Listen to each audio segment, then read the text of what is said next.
Conserver les forêts sèches de la presqu'île de Pindaye, c'est la première mission du Conservatoire d'espaces naturels sur ce site situé à Point-Bout.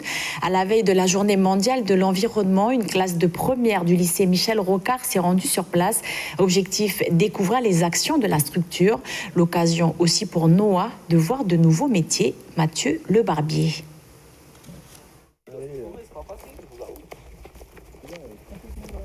La première étape, je pense, c'est de choisir le lieu de cette restauration.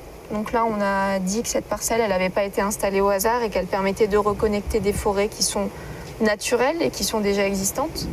Quand on marchait, j'ai vu que les piquets, ils avaient différentes couleurs. Ça représente quelque chose ou pas, les C'est couleurs? une bonne question, oui, ça a un sens.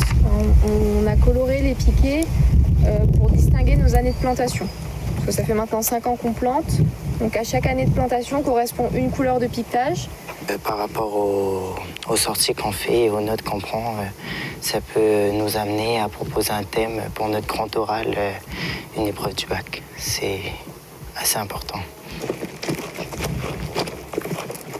C'est de montrer les possibilités pour eux, futurs, dans leur choix d'orientation. Enfin, c'est de leur conforter ou leur proposer leur choix par rapport à leur choix d'orientation. Alors, je pense qu'il y a plein de débouchés, hein.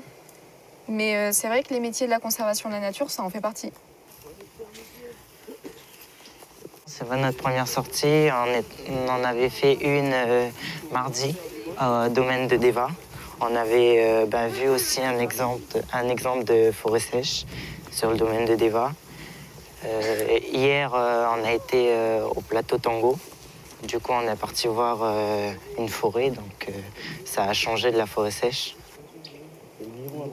Cette espèce, c'est une espèce qu'on dit indicatrice. En gros, si on la voit dans le milieu, si on en voit beaucoup, plus ou moins, ça veut dire que notre milieu, il est en bonne santé. Avant cette visite, je savais pas encore, mais là, ça m'aiguille plus dans le sens de la gestion forestière. Ça me donne une bonne idée de ce que je vais faire. Donc l'enjeu, il est énorme, à la fois pour vous, pour nous, pour pouvoir avoir un espace naturel protégé, mais également pour les forêts sèches de Nouvelle-Calédonie. Encore ce matin, je me demandais ce que j'allais faire de mon avenir. Et en voyant ce qu'ils font, ça m'a vraiment boosté à continuer dans cette voie-là. C'est super, c'est génial.